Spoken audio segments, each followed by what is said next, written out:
Hi, my name is Autif Kamal, and this is We Solve Problems, where nearly every problem has a solution. In episode 3, I went over how lightning struck my house and what I did to recover the money that I was originally making from renting it out to tenants. So if you're interested in hearing about that, go to episode 3. This is episode 4. It's going to be about how I stopped myself from playing too many video games. Okay, obviously the problem is that I was spending too much time playing video games. And the reason why this matters is because I have started nursing school. Today was the second day. Presumably I will need time to complete my assignments. And I'll have less of that if I'm spending all my time, or a lot of my time, playing video games. Now what caused it is simply that I like playing video games. In particular, the games that I'm really interested in are Super Smash Bros. For the Wii U and Hearthstone. And the bad thing about these games, they don't really have an end, so you could play it again and again and again. The outcome that I want is that I want my work to be completed. I want to play less video games and spend more of my time on addressing the tasks that I have to complete. And this is the solution that I made. Now what I found helpful was at the beginning of the day I would have digital post-its on my computer, and on my computer I would write down each of the tasks, or type up each of the tasks that I need to complete. And this is contrary to what I would usually do.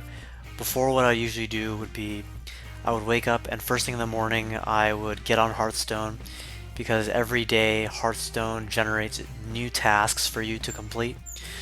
For example, win 2 games with a paladin, or play 22 mana or lower minions, stuff like those. And for completing those tasks you get gold in the game.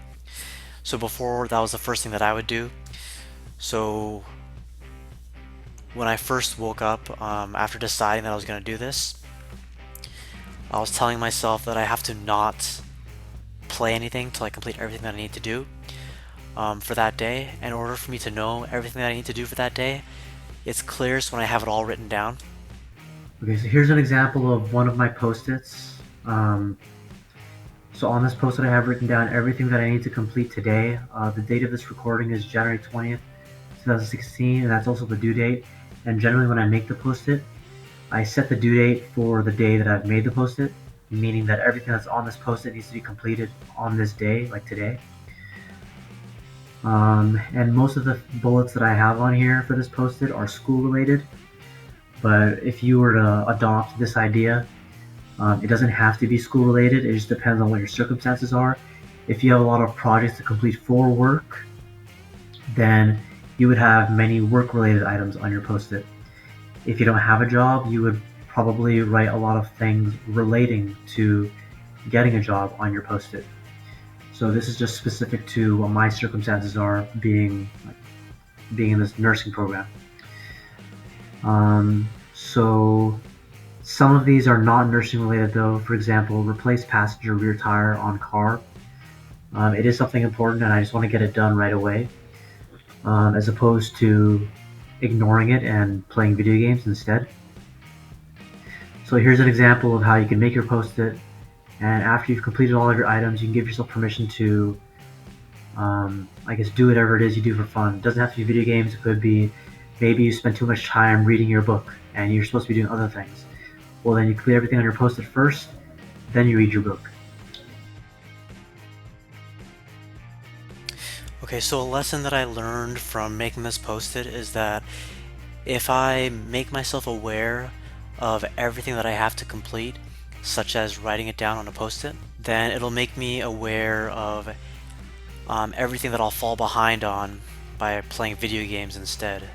And having that idea in my mind makes video games less preferable to falling behind in the tasks that I need to complete.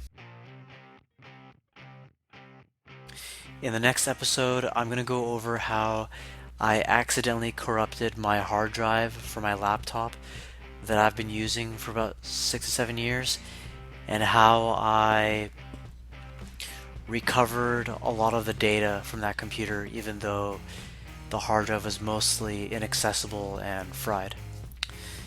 And that's it. Alright, thank you. Bye.